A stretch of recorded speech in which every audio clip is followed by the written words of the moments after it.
छुक चलती ट्रेन को देखना, उसमें बैठना किस बच्चे को पसंद नहीं। अब जरा सोचिए, अगर बच्चों को ट्रेन में ही पढ़ने का मौका मिले तो कौन बच्चा स्कूल नहीं जाना चाहेगा। इसे हकीकत में बदलने की पूरी कोशिश की गई है गया जिले में, जहां तनकुप्पा प्रखंड के बहसा पिपरा पंचायत के गंजोई खुर्द गांव में राजकीय कृत मध्य विद्यालय के शिक्षकों ने स्कूल के क्लासरूम को ही ट्रेन की शक्ल देकर शिक्षा एक्सप्रेस में बदल दिया है। लेकिन स्कूल को ट्रेन बनाने की जरूरत क्यों पड़ी, क्लासरूम को शिक्षा एक्सप्रेस बनाने का अनोखा आइडिया कहां से आया, इस बारे में स्कूल की शिक्षिका कंचन ने बताया।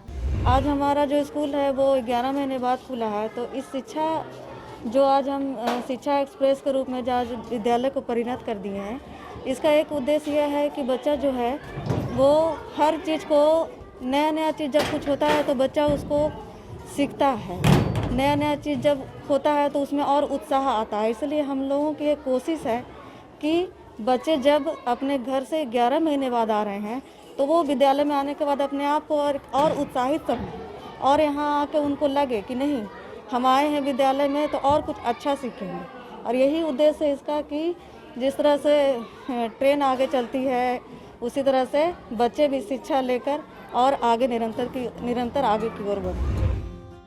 शिक्षक इस पहल से बच्चों को स्कूल को ट्रेन की ऐसी शक्ल दी गई है कि कोई कह ही नहीं सकता कि ये ट्रेन नहीं है। क्लासरूम के प्रवेश द्वार को ट्रेन की गेट की तरह रंग और रूप दिया गया है, साथ ही दीवारों पर खिड़कियों की आकृति बनाई गई है। लॉकडाउन के बाद स्कूल आ रहे बच्चों के लिए ये किसी तोहफे से कम नहीं। गया जिले के एक छोटे से गांव में रहने वाले वो बच्चे जिन्होंने अपनी जिंदगी में ट्रेन नहीं देखी होगी, उनके लिए ये किसी सपने के सच होने जैसा है। शिक्षा एक्सप्रेस ने बच्चों की जिंदगी में एक नई उमंग का संचार कर दिया है। ट्रेन देखी हो? नहीं, जब पढ़ने आए जब देखा। कैसा लगा? अच्छा लगा देख। ट्रेन का सफर कर रही हो? यस। इसमें ट्रेन बना हुआ है, शिक्षा एक्सप्रेस ट्रेन। कोरोना महामारी के बाद हम लोग जब स्कूल आए उसके बाद हम लोग को जानकारी हुआ, नहीं देखे थे उसके पहले। स्कूल में जब ट्रेन देखे तो हम लोगों को बहुत अच्छा लगा। यस सर बताए थे, ये शिक्षा एक्सप्रेस है, इसमें शिक्षा दी जाती है। इस विद्यालय में बहुत अच्छी शिक्षा मिलती है। गया जैसे जिले जो लंबे समय तक नक्सली प्रभावित जिलों में शामिल रहा, लेकिन पिछले कुछ सालों से स्थितियां बदल रही हैं। जिले के युवा अब बंदूक नहीं, हाथों में कलम थाम रहे हैं और ऐसे युवाओं को शिक्षा एक्सप्रेस और बढ़ावा दे रही है, जो क्षेत्र में कौतूहल का विषय बना हुआ है। ये जो ट्रेन देख रहे हैं सर, तो ये शिक्षक का अपने आप का उपजा हुआ ये कहती है कि हम बच्चे को किस तरह से आकर्षित करें और विद्यालय का एक भौतिक स्वरूप बदले।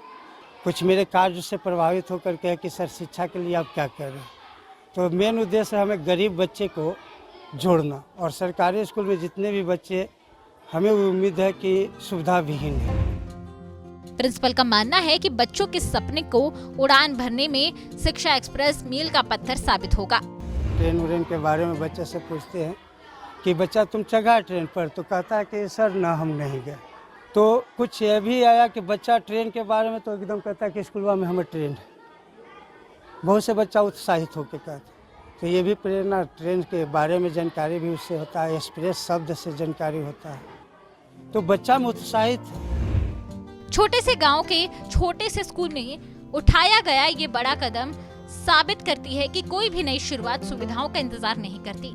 ये कहीं भी शुरू हो सकता है। साथ ही ऐसे कदम ये भी कहते हैं कि सुविधा के बिना भी प्रतिभाओं को निखारने के लिए मंच तैयार किया जा सकता है।